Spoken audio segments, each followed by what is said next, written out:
수 있을 것 같습니다.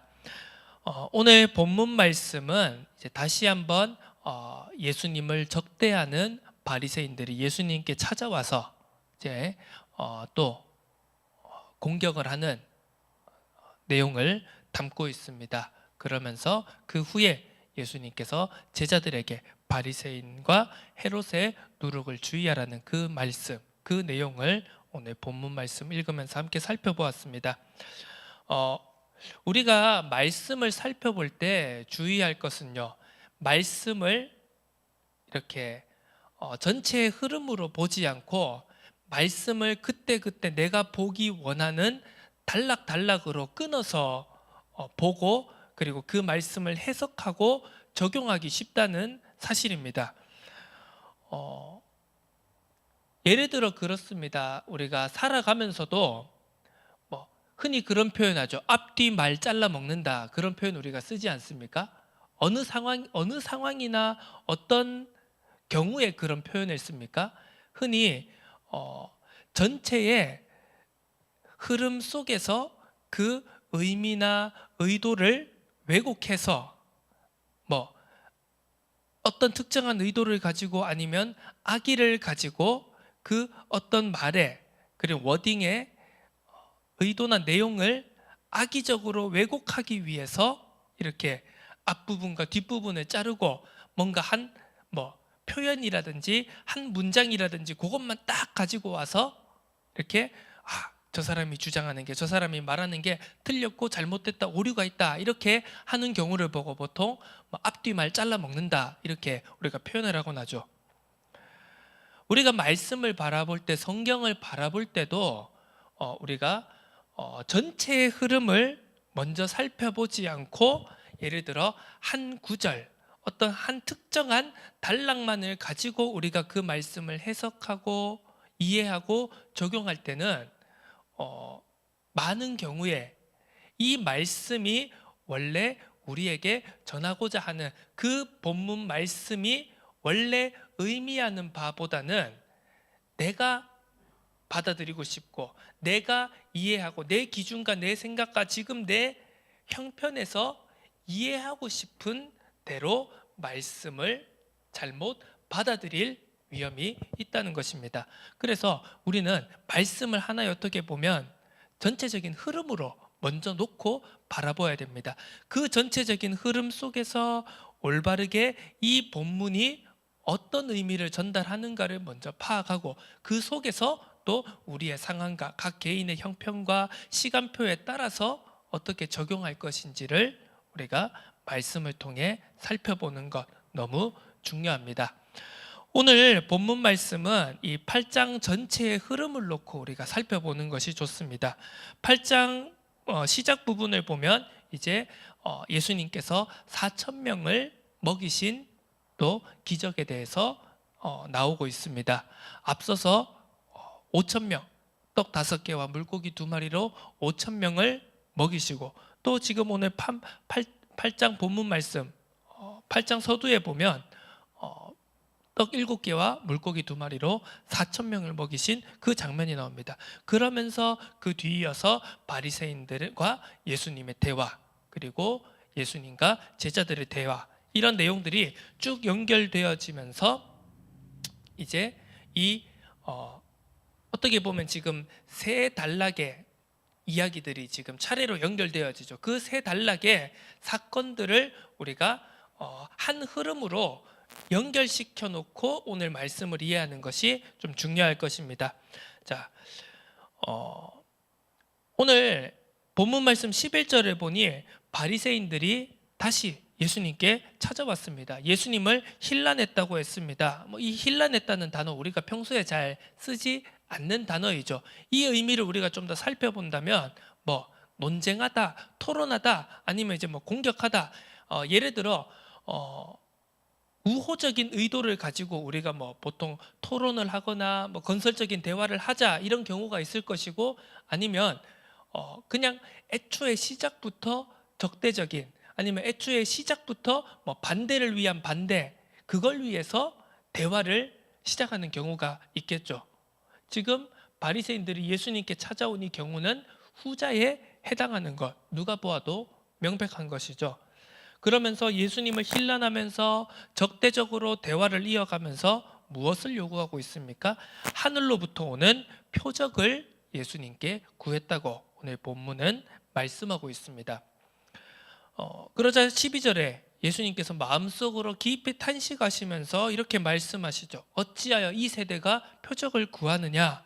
그러면서 내가 진실로 너희에게 이르노니 이 세대에 표적을 주지 아니하리라 하시고, 자, 예수님께서는 가는 모든 곳마다 자신이 하나님의 아들 예수 그리스도이심을, 그 예수 그리스도, 하나님의 아들 예수 그리스도의 복음을 선포하러 오셨다는 것을 확증하기 위해서 권위 있는 말씀, 그리고 좋은 권위 있는 가르침, 그리고 수많은 기적들로 자신이 하나님의 아들 그리스도이심을 선포하고 나타내셨습니다. 지금 마가복음 1장에서부터 시작해서 지금까지 쭉 예수님의 사역이 진행되어지면서 수많은 기적들 일어난 것, 우리가 다 말씀으로 살펴보고 있지 않습니까? 그런데 자, 그렇게 많이 기적들과 이적들, 표적들을 보여주셨으면서 왜 지금 오늘 바리새인들에게는 표적을 보여주지 않겠다고 하신 것일까요? 아니, 안 믿는 사람일수록, 반대하는 사람일수록 반박할 수 없는 명확한 증거를 보여주면 훨씬 더 효과적인 것 아닙니까? 그게 어떻게 보면 바리새인들을 설득시킬 수 있는 것 아니겠습니까? 그런데 왜 예수님께서는 이 바리새인들에게 표적을 보여주지 않겠다 말씀하신 것일까요?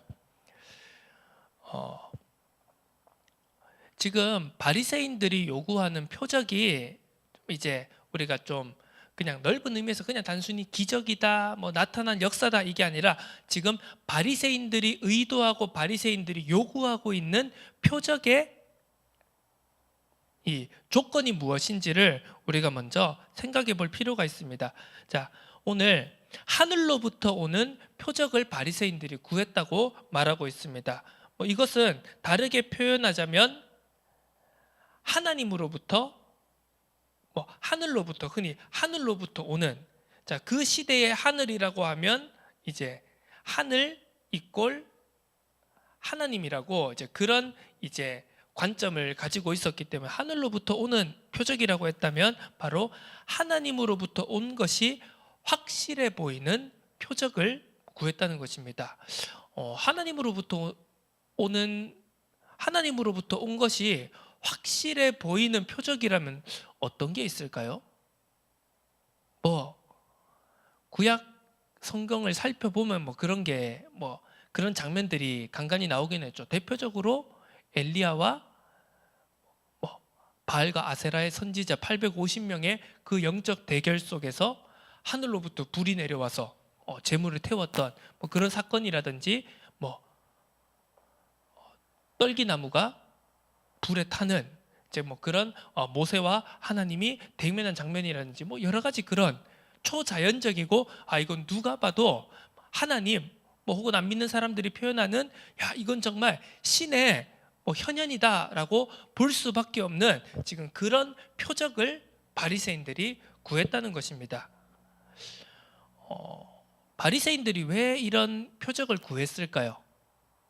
물론 성경에서는 그 의도와 그들의 속마음을 정확하게 기록해 놓지는 않았지만 이 바리새인들의 생각을 우리가 한번 생각해 볼 필요가 있을 것 같습니다. 자, 지금 바리새인들과 예수님은 적대적인 관계 속에 있습니다. 바리새인들은 어떻게 하면 이 예수님을 책잡고 꼬투리를 잡아가지고 이 예수를 고발하고 어떻게 하면 죽일까? 지금 이런 상황 속에 있는데요. 그러면서도 동시에 예수님께 지금 하나님으로부터 오는 표적을 구하고 있다는 것입니다. 이것을 우리는 어떻게 이해하면 되겠습니까? 한마디로 이거는 그렇습니다. 우리가 요즘 세상에서도 그런 표현이 있습니다. 혹시 답정너라고 하는 표현을 아십니까? 답정너. 그 뜻은 답은 정해져 있고 너는 대답만 하면 된다라는 이제 그 뜻을 이제 어, 줄여놓은 말인데요. 그 의미가 무엇입니까? 내가 원하는 답을 네가 말하기 전까지는 나는 이 질문을 멈추지 않겠다, 뭐 이런 의미가 있지 않겠습니까? 지금 바리새인들이 예수님을 향해서 하늘로부터 오는 표적을 구하는 이 상황이 바로 그런 상황과 동일하다는 것입니다. 이미 자 8장에 보면 8장 앞부분에 보면 예수님께서 4천 명을 먹이신 엄청난 역사가 나타난 것을 볼 수 있습니다. 그 이전에도 5천 명을 먹이신 기적이 나타났습니다. 바리새인들도 그 내용을 다 알고 있었을 것입니다. 이 흔히 우리가 말하는 오병이어와 이 칠병이어의 기적이 뭐 다른 예수님의 기적들이나 그리고 역사들과 구분되는 차이점이 무엇이냐면요, 대부분의 예수님께서 행하신 기적들은 예를 들어 사적인 그리고 혹은 뭐 한 개인에게 나타난 그런 기적과 역사, 그런 것들이 거의 대부분이지 않습니까? 한 사람의 병이 치유된다든가 한 사람의 뭐 죽음에서 다시 그 사람이 부활이 된다든지 뭐 귀신 들린 한 사람이 고침받는다든지 다 그런 한 개인 한 사건의 그런 역사를 나타낸 것이었다면, 이 오병이어와 칠병이어의 기적은 무엇입니까? 집단적인 기적입니다. 자, 많은 신학자들은 이 오병이어와 칠병이어의 기적을 놓고는 무엇과 이렇게 비교를 하냐 하면은 바로 출애굽 당시 이스라엘 백성들이 이제 홍해를 건너서 광야에 나갔을 때 이 하나님께서 이스라엘 백성에게 만나를 주신, 광야에서 만나를 주신 사건과 이 오병이어와 칠병이어의 기적을 동일선상에 놓고 비교를 합니다. 이 말이 무엇입니까? 자, 만나가 하늘로부터 온 떡이라고 성경에서는 표현되어져 있습니다. 그와 마찬가지로 오병이어와 칠병이어, 어떻게 보면 뭐 그 당시에도 뭐 이런 마술을 행하는 자, 어떤 뭐 지금의 우리가 생각하는 무속인과 같이 뭐 귀신을 쫓아내는 자, 뭐 여러 가지 신비의식과 마술, 접신을 통하여서 그런 기적을 일으키는 사람들은 그 당시에도 수도 없이 많았습니다. 그래서 우리가 앞서도 살펴보았듯이 뭐 바리새인들과 서기관들이 예수님을 바알세불에게 귀신 들려가지고 뭐 그런 사람들과 동일하게 이렇게 오해하고 취급하기도 했고요. 자, 예수님을 그런 식으로 이해하는 사람들이 많았을 것입니다. 그런데 이 오병이어와 칠병이어의 기적을 보면 정말 많은 사람들이 이것은 단순히 사람이 할 수 있는 일이 아니다. 왜? 떡 몇 개, 물고기 몇 개로 지금 수천 명을 먹인 사건이지 않습니까? 도저히 어떻게 보면 예를 들어 뭐 한 사람의 병을 고친다든가 뭐 귀신을 쫓아낸다든가 그 정도는 우리가 어느 정도 그래도 뭔가 신비한 힘을 받으면 한 사람이 충분히 행할 수 있는 능력이 아닌가라고 생각할지 모르겠지만, 이런 수천 명을 먹이는 사건은 어떻게 보면 도저히 인간의 생각과 수준과 지식으로는 이해할 수가 없는 그 정도의 엄청난 역사이지 않습니까? 그렇기 때문에 많은 사람들이 이것은 정말 하나님이 행하신 하늘로부터 내려온 구약시대의 만나를 주셔서 이스라엘 백성들을 광야에서 먹이게 하신 그 사건과 사람들은 비견할 정도의 엄청난 역사였던 것입니다.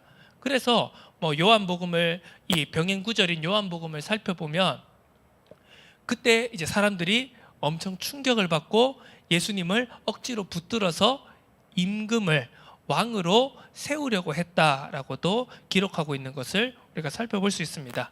자, 누가 보더라도 이 오병이어와 칠병이어의 역사는 하늘로부터 내려온, 그러니까 하나님으로부터 내려온 하나님의 권위를 힘입어 나타난 표적인 것이 분명해 보였고 수많은 사람들도 그렇게 받아들였습니다. 그런데 바리새인들은 또 그것과는 별개로 하늘로부터 온 표적을 요구했다는 것이죠.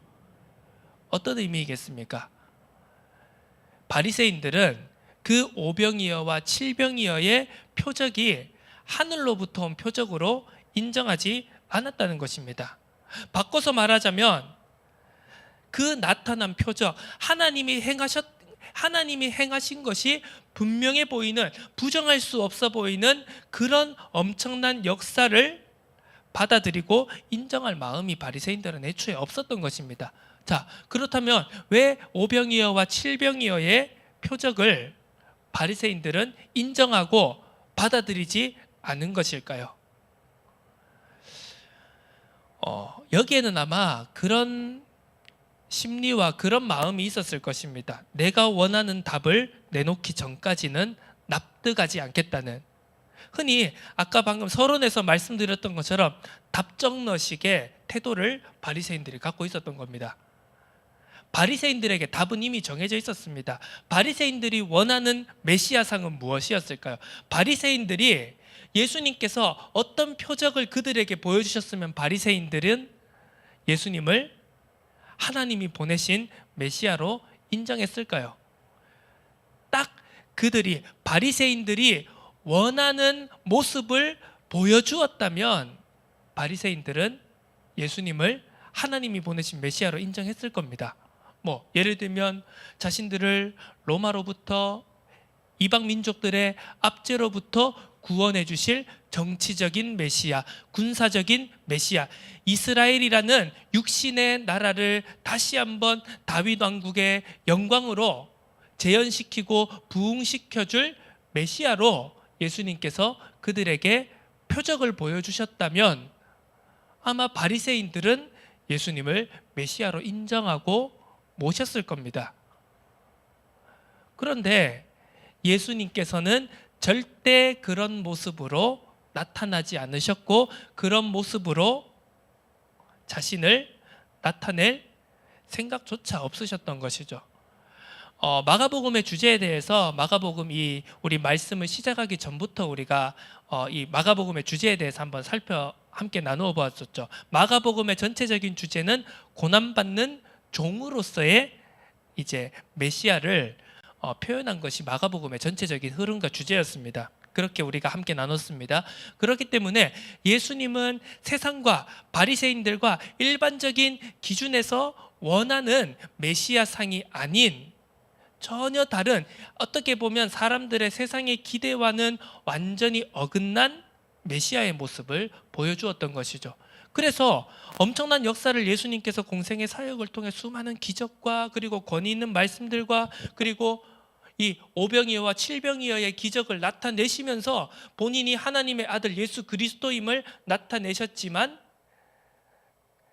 아무리 엄청난 역사를 일으켜도 그 모습은 바리새인들이 원하는 모습은 아니었던 겁니다. 이 부분은요, 우리가 믿는 우리든지 믿는 신앙인이든지 아니면 믿지 않는 사람에게든지 좀 동일하게 우리가 살펴보고 고민해 봐야 될 지점인 것 같습니다. 바리새인들의 생각은 아마 이랬을 것입니다. 예수님께 지금 찾아와서 오늘 예수님을 힐난하고 예수님을 공격하면서 하늘로부터 온 표적을 구한 것에는요, 아마 그런 의미가 있지 않나. 제가 만약에 그 상황에 예수님께 표적을 구한 바리새인이었다면 저는 아마 그런 생각이었을 것 같습니다. 야, 예수 아직 늦지 않았어. 마지막 기회야. 네가 우리가 원하는 메시아로 보이게 뭔가 보여다오. 그렇다면 우리가 이때까지 너를 공격하고 지금 너를 고발하고 죽이려고 하지만 그래, 하늘로부터 온, 하나님으로부터 온 메시아인 걸 인정해 줄 테니까 자, 우리가 원하는 메시아의 모습을 보여봐. 아마 이 생각이지 않았나. 만약 제가 그 당시에 그 자리에 있던 바리새인이었다면 아마 그런 생각을 가지고 예수님께 표적을 구했을 것 같습니다. 자, 그런데 특히 마가복음 그리고 사복음서가 계속해서 강조하고 있는 것이 뭐냐 하면은요, 자, 지금 사복음서는 계속해서 바리새인들과 서기관들, 종교 지도자들의 그 외식에 대해서, 흔히 이제 우리가 표현하기로 위선적이고 모순적인 모습에 대해서 계속 폭로하고 고발하고 있습니다. 바리새인들이 앞이 다르고 뒤가 다르고 하나님의 말씀을 순종한다고 하면서도 하나님의 말씀을 순종하지 않는 그 위선적이고 이중적인 모습에 대해서 계속 폭로하고 고발하고 있습니다, 사복음서가. 그런데 그것과 동일하게 사복음서는, 그리고 오늘 마가복음은 제자들의 연약함, 제자들의 아직 깨닫지 못함 또한 폭로하고 있다는 것을 우리가 분명히 알아야 됩니다. 자, 바리새인들만, 종교 지도자들만 예수님에게 틀린 메시아상을 씌우려고 했을까요? 그게 아니죠. 제자들도 마찬가지였다는 겁니다. 제자들 또한 무엇이었습니까? 선생님, 랍비여, 제발 우리가 원하는 메시아로 남아주세요. 그게 계속해서 사복음서를 흐르는 제자들의 생각 아니었습니까? 이것을 우리가 말씀을 통해서 살펴볼 수 있어야 된다는 겁니다. 자, 4,000명을 먹이신 기적, 하나님이 광야에서 이스라엘에게 하늘로부터 떡을 주신 것과 지금 동일한, 유사하다고 이제 많은 신학자들이 그렇게 설명을 했다. 이걸 우리가 앞서 살펴보았습니다. 자, 육신적 굶주림을 해결해 준 의미를 넘어서서요, 이 4,000명을 먹이신 기적, 5,000명을 먹이신 기적의 진짜 의미는 단순히 그냥 그 굶주린 사람들이 불쌍해서 예수님께서 엄청난 능력을 발휘하셔서 그 사람들의 굶주림을 해결해 줬다, 그 정도 의미에서 끝나는 것이 아니라요, 바로 예수님이 하나님으로부터 온 메시아임을, 하나님의 아들 그리스도임을 강조하고 선포하고 있는 의미가 담겨 있다는 것입니다. 자, 그럼에도 불구하고 내가 원하는 메시아상을 포기하지 못하는 것은 바리새인들이나 제자들이나 똑같았다. 이것을 오늘 마가복음 8장 본문은 우리에게 전달하고 있는 것입니다. 우리가 흔히 이제 그런 게 있습니다. 우리가 관계를 맺고 살아간다, 가족들과 함께 살아간다, 내가 자녀를 키운다, 내가 사랑하는 사람과 함께 살아간다라고 했을 때 우리는요, 그 사람 그대로의 모습, 그 상황 그대로의 상황을 받아들이지 못하고 내가 원하는, 내가 그리는 저 사람, 내가 그리고 내가 원하는 그 상황을 더 씌우기를 원한다는 겁니다. 예를 들면 지금 수많은 그런 드라마나 여러 가지 영화들이나 그리고 흔히 우리가 실생활에서 접하는 그런 여러 가지 사건들을 봐도 그렇지 않습니까? 내가 원하는 자녀 상이 있는 겁니다. 그걸 그대로 자녀에게 투영시키기를 원합니다. 내가 원하는 배우자 상이 있고 내가 원하는 가족 상이 있습니다. 그걸 그대로 투영시키기를 원한다는 겁니다.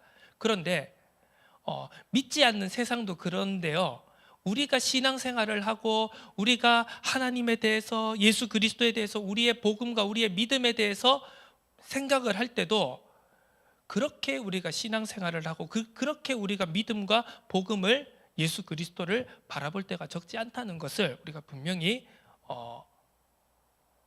확인하고 점검해 볼 필요가 있다는 겁니다. 자, 안 믿는 세상, 안 믿는 불신자들이 이제 지금 요즘에 기독교나 교회를 바라봤을 때 원하는 모습이 있을 겁니다.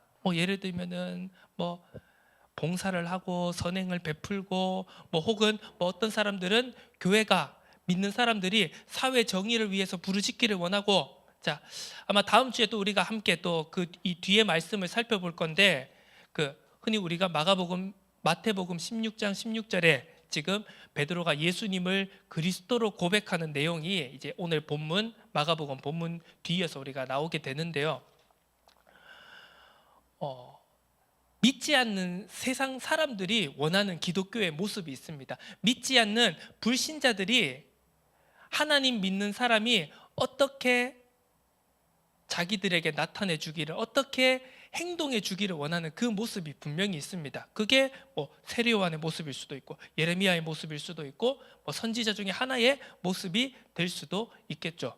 자, 그래서 요즘 그렇습니다. 워낙 기독교가, 교회가 이상한 모습을 많이 보이고요, 어떻게 보면 경건의 능력을 잃어가는 그런 현실적인 문제 속에서 막 개독이다, 니들이 정말 예수 믿는 하나님 믿는 사람들이 맞냐? 워낙 우리가 공격도 많이 받고 예전과는 다른, 예전에는 그냥 뭐 예수쟁이 그러면서 그냥 핍박하는 정도였다면 요즘은요, 예전보다 더 힘든 것 같습니다. 그냥 조롱입니다. 무관심 아니면 조롱입니다.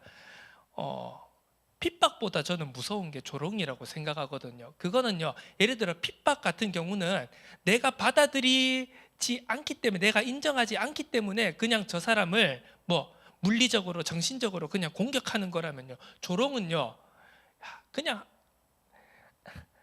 자기 아래로 한 수 깔고 보는 거죠. 야, 너 가짜냐? 그게 무슨 믿음이냐? 그게 무슨 신앙이냐? 그게 무슨 예수 믿는 거냐? 보이는 모습들을 보니까요, 안 믿는 사람들이 당연히 그렇게 볼 수밖에 없는 겁니다. 자, 그러다 보니까요, 그런 조롱 속에서, 그런 핍박 속에서 믿는 많은 사람들이요, 잘못된 해결책을 구하는 경우가 많습니다. 뭐냐? 야, 그래. 안 믿는 세상이, 안 믿는 불신자들이 원하는 모습대로 우리가 보여주면 기독교가 올바른 모습으로, 그리고 기독교를 향한 오해가 풀어지겠지라고 생각했어요. 막 선행을 열심히 하던가 사회 정의를 위해서 부르짖던가 그렇게 하는 경우가 많습니다. 그런데 그게 과연 기독교를, 우리의 믿음과 신앙을 올바르게 회복시키는 길일까요? 그걸 우리가 한번 생각해 볼 필요가 있다는 거죠. 반대로 믿는다 말하는, 우리가 바라는 기독교가 있습니다. 믿는다 말하는 신앙인이 원하고 바라는, 믿는 우리가 바라는 기독교가 있고 신앙이 있고 예수 그리스도가 있습니다. 복음이 있습니다. 바리새인들도 제자들도 마찬가지였다는 거죠. 자, 바리새인들이 원하는 메시아상과 제자들이 원하는 메시아상이 달랐을까요? 이 질문부터 좀 스스로 우리가 해보고 던져보고 또 고민해보고 여기에 대한 답을 찾아가는 그런 한 주간이 되었으면 좋겠습니다. 오늘 본문 말씀을 정리해 보도록 하겠습니다. 바리새인들이 원하는 메시아상이나 제자들이 원하는 그리스도상이나 내가 원하는 모습이었다는 것은 어떻게 보면 똑같습니다.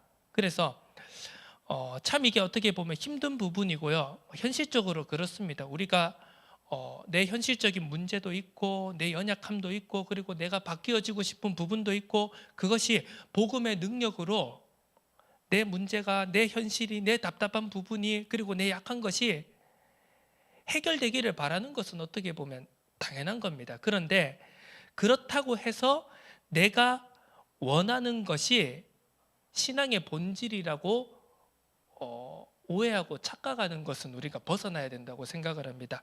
자, 어떻게 보면 지금 사복음서가 그리고 예수님의 공생애가, 예수님의 발걸음이 계속해서 말씀하고 있는 것은 십자가의 길인 것이죠. 예수님은 지금 사람들이 원하는 구원을 행하러 온 것이 아니라 예수님은 지금 십자가를 지러 이 땅에 오신 겁니다. 예수님은 십자가 위에서 죽으시기 위해서 지금 이 길을 걸어가고 있다는 것이죠.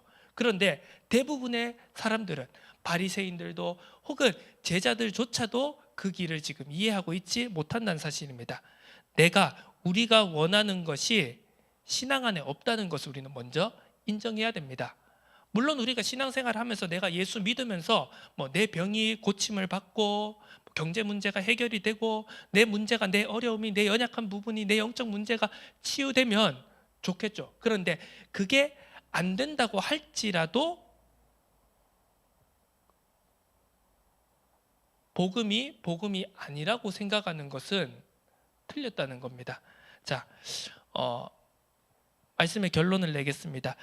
우리가 원하는 것이 신앙 안에 없을 수 있다는 것을 먼저 인정해야 됩니다. 현실적으로, 그리고 우리가 인간적인 연약함으로 그걸 인정하기 싫을 때가 많습니다. 그렇기 때문에 수많은 사람들이 내 기대가 충족되지 않을 때 신앙을 버리고 예수를 버리고 교회를 떠나는 것 아니겠습니까? 왜? 내가 원하는 것이 충족이 안 됐기 때문에. 하지만 내가 원하는 것이 신앙 안에 없을 수 있다. 내가 원하는 것이 지금 내가 이 신앙의 길에, 신앙생활의 길에 오지 않을 수도 있다는 것을 먼저 인정해야지, 고백해야지 비로소 나의 연약함이, 나의 필요가 채워질 수 있다는 그 복음의 역사를 우리가 놓치지 말아야 할 것입니다. 어떻게 보면 좀 어려울 수도 있고요. 때로 어떻게 보면 좀 마음에 들지 않는 말씀일 수도 있겠습니다만, 우리가 내가 원하는 대로 말씀을 이해하고 적용하고 받아들이는 것이 아니라, 일단은 먼저 우리가 아프던 아니면 내가 받아들이기 힘들던, 내가 아직 받아들일 그릇과 준비와 자세가 되지 않았다고 할지라도, 말씀이, 성경 66권 말씀이 먼저 우리에게 하시는 그 말씀에 먼저 우리가 바로 서야 한다는 것입니다.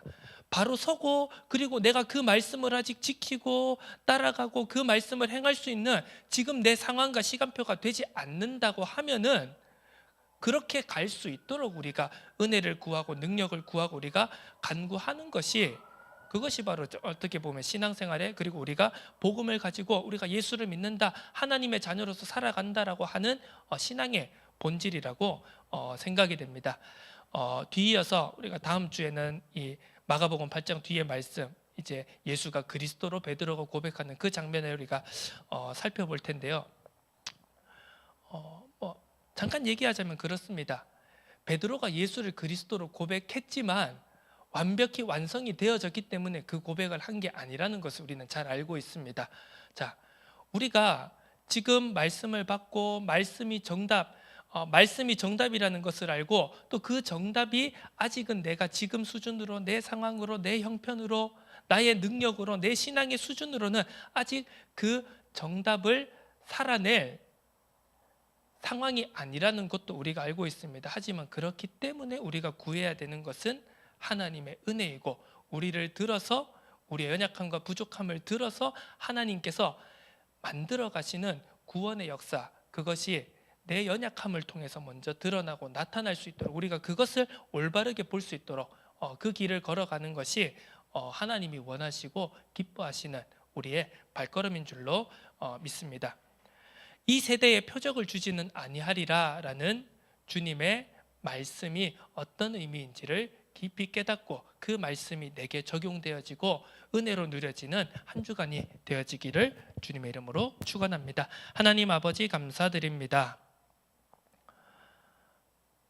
바리새인들도 제자들도 자신들이 원하는 메시아상을 예수께 덧씌우기를 원했습니다. 그것이 아닌 예수가 그리스도이요 살아계신 하나님의 아들임을, 내 개인의 문제와 어려움과 상황, 그것을 뛰어넘어서 잃어버린 하나님의 형상을, 하나님의 언약을 회복시키고, 그 회복되어진 언약을 다시 우리에게 주시기 위한 구원의 놀라운 섭리 속에 있음을 우리가 깨닫게 하시고, 하나님, 우리가 지금은 할 수 없다고 해도, 지금은 우리가 말씀의 그 높은 곳으로 우리가 함께 동행할 수 없다고 하더라도, 우리가 그 믿음의 높은 곳을 소망하고 바라보면서 우리가 그 길로 한 걸음 한 걸음 감사와 기쁨으로, 또 은혜를, 긍휼을 구하는 마음으로 감사히 한 걸음 한 걸음 걸어갈 수 있는 우리의 복된 삶 하루하루가 되어질 수 있도록 축복하여 주옵소서. 감사드립니다. 예수 그리스도의 이름으로 기도드립니다. 아멘.